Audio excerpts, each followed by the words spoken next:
Welcome back, RC Crawler Talk. This is the Overland edition. As you can see on the bench, we have the Axial 10.3 Jeep Gladiator JT. It's a fairly new release. You guys have seen plenty of reviews, and I'm sure you've seen them online all over YouTube. Pretty highly detailed rig. It's pretty fun. So this is an Overland edition simply because at our local club end of the year run, 3 of us members were lucky enough to win a truck each. I was lucky enough and gracious enough to win this bad boy.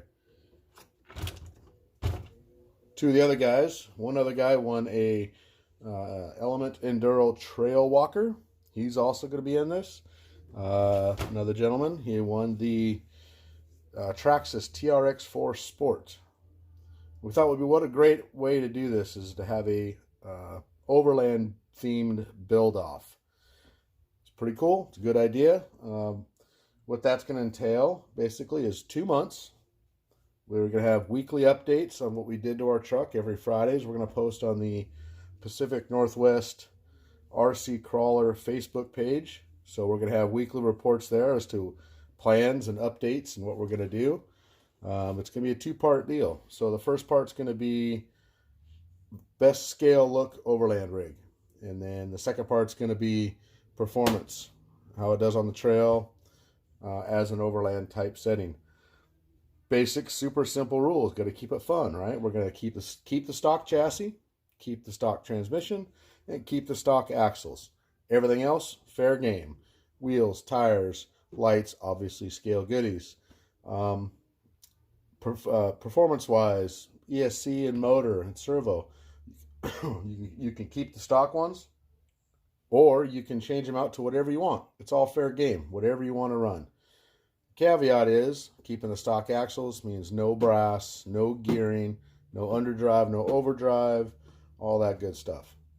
So, with that said, this guy is long. It's like a 13.8, 13.9 inch wheelbase, center to center. That's pretty long. You've got lots and lots of belly stuff. Can't even change the links. The links are going to be, we're going to keep the same links. But I'm going to change out all the ESC and the motor.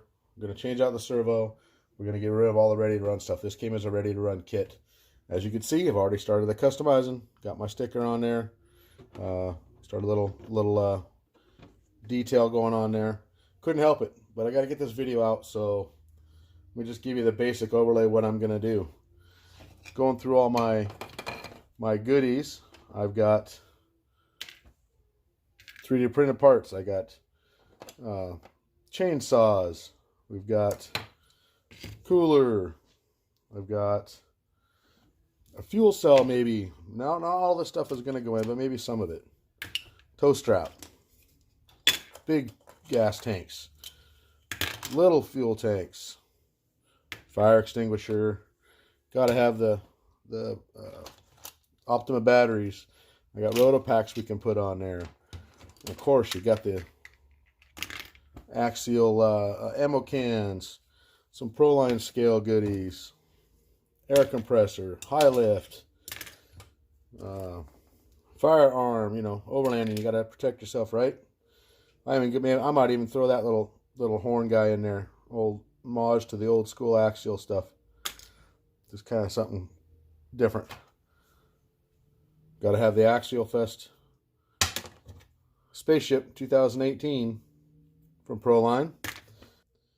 So yeah, basically that's going to be scale goodies. I got to decide what I'm going to put on there. I do have other stuff coming for the top and the back, and maybe even the fender flares. Oops, you weren't supposed to see that yet. Oh well. All right, so let's quickly kind of run over this to see what we got. Of course, it's definitely going to get Scale RC Customs bumpers, sliders, rear bumper. Kind of already hashing over ideas in my mind of how I can make a 2 bumper with maybe even a swing out tire carrier for a full-size spare. I don't know. We'll see. So, take the top off. These things are kind of cool. They got little body clips underneath, hidden. Pop those, body comes off. I'm already at a disadvantage. This thing is pretty heavy.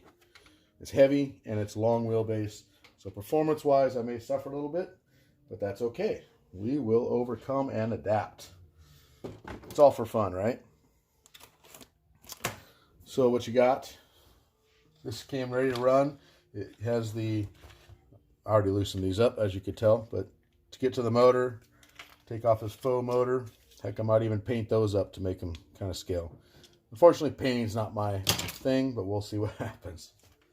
Servo's going to come out. Ready to run stock servo. It's got to go.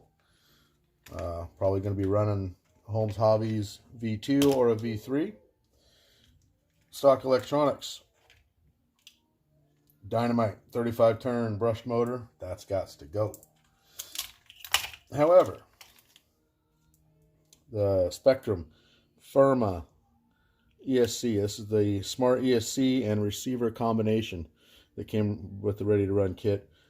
I'm going to hold on to this. This is going to get reallocated. I'm going to take this bad boy and probably put it in the 6x6 tow rig.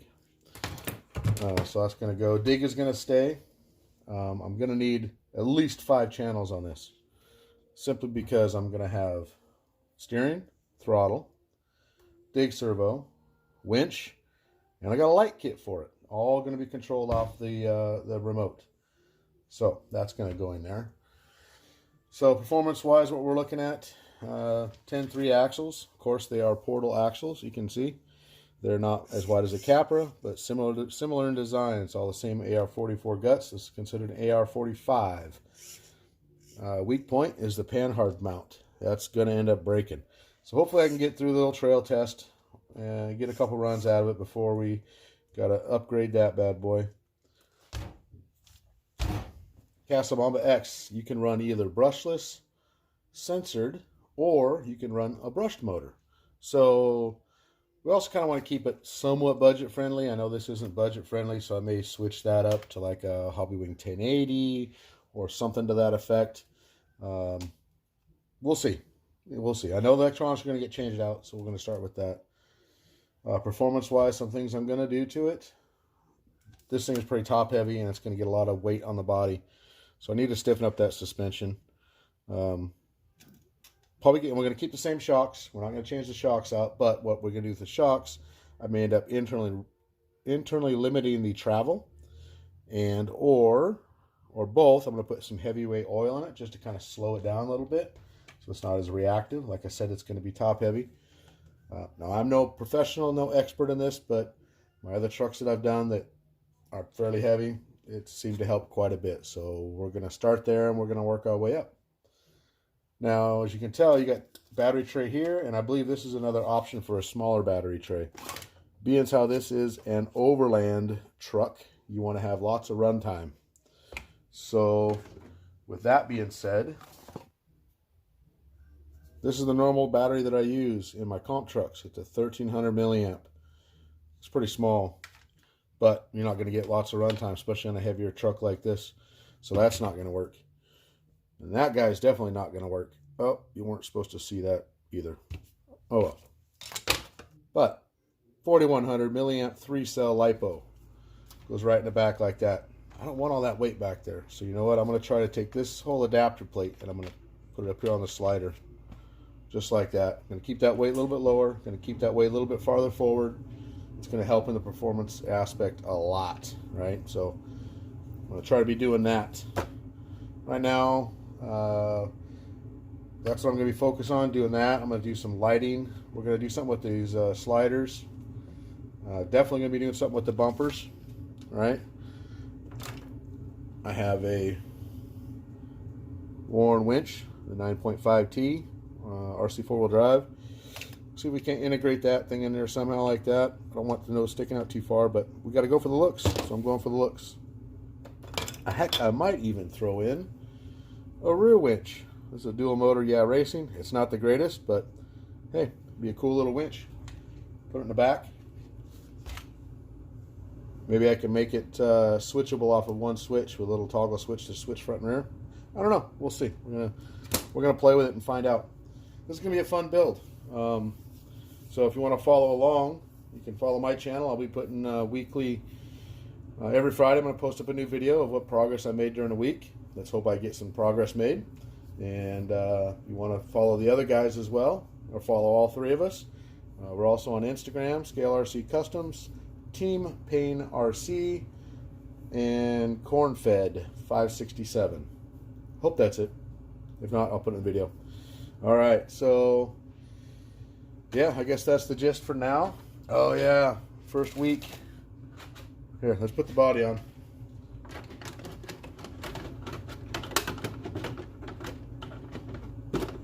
Yeah, I'm not digging those sliders, how they hold the body in. It's kind of funky. We'll fix that. Of course, you got to have the very first performance mod. Stickers. We got lots of stickers. Got to figure out which ones I want to put on there. Got to make it go fast by making it look good, yeah? All right, guys. Well, hey, thanks for tuning in. Again, check us out on the Pacific Northwest RC Crawlers Facebook page every Fridays for a static picture and video posts. Also watch my channel for the upgrades and updates of the 10.3 JT. And also check us out on Instagram. We're going to be on there. All right, thanks a lot, and have a great day. Get out and do some crawling.